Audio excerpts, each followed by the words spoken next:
حمل اگر ٹھہر جائے تو اس کو گرا تو نہیں سکتے پڑھائی کے عذر کی وجہ سے، البتہ حمل ٹھہرنے سے روکنا جائز ہے، پڑھائی ہو یا کوئی بھی عذر ہو جس کی وجہ سے.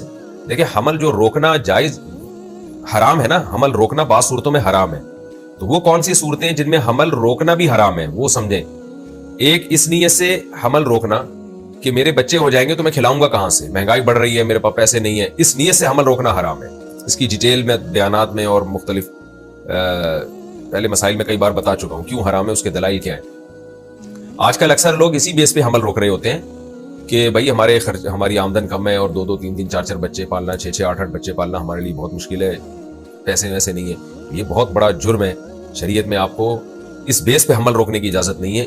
اس میں توکل فرض ہے کہ یار اللہ کھلانے والا ہے، اللہ پلانے والا ہے، جب اللہ اولاد دے گا تو کھلانے کا بھی کر دے گا. تو ایسے موقع پہ توکل کرنا فرض ہے، اور اس بیس پہ حمل روکنا یا بچے کی ولادت روکنا یہ سخت گناہ ہے. دوسرا، اس بیس پہ بچے کی ولادت روکنا بھی حرام ہے کہ بچوں کی کثرت کو عار سمجھنا، ذلت سمجھنا. لوگ کیا کہیں گے جی اتنے بچے.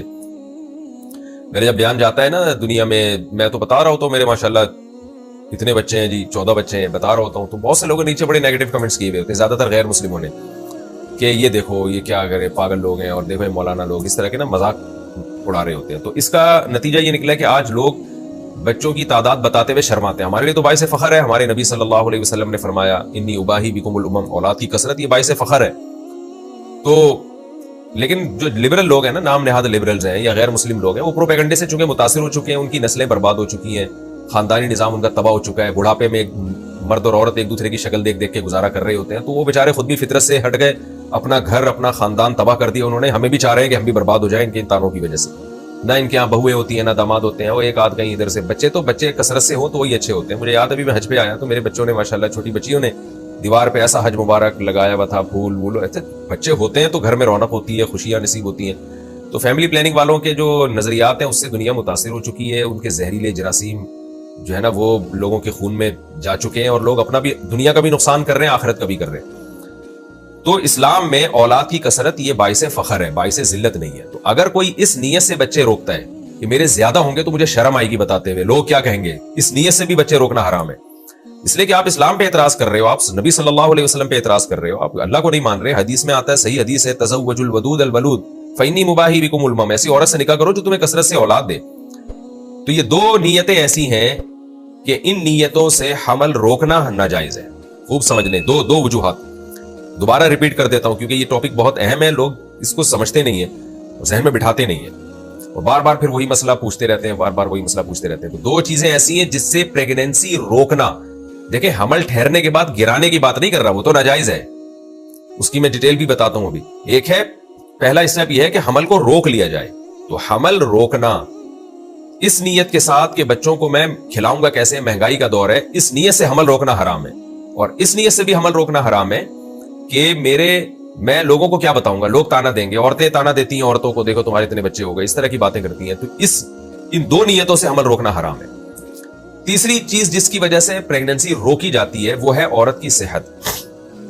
تو یہ خوب سمجھ لیں، عورت کی جو صحت ہے اس کی بیس پہ حمل روکنا جائز ہے، اس میں تو 2 رائے نہیں ہو سکتی. اگر کوئی سمجھتا ہے کہ میری وائف کمزور ہے، نہیں بچے پیدا کر سکتی، اور اس کی یا ڈاکٹر نے منع کیا ہے کہ بھئی پریگننسی ہوگی تو نقصان ہوگا اس کو، تو اس بیس میں بھی حمل روکا جا سکتا ہے.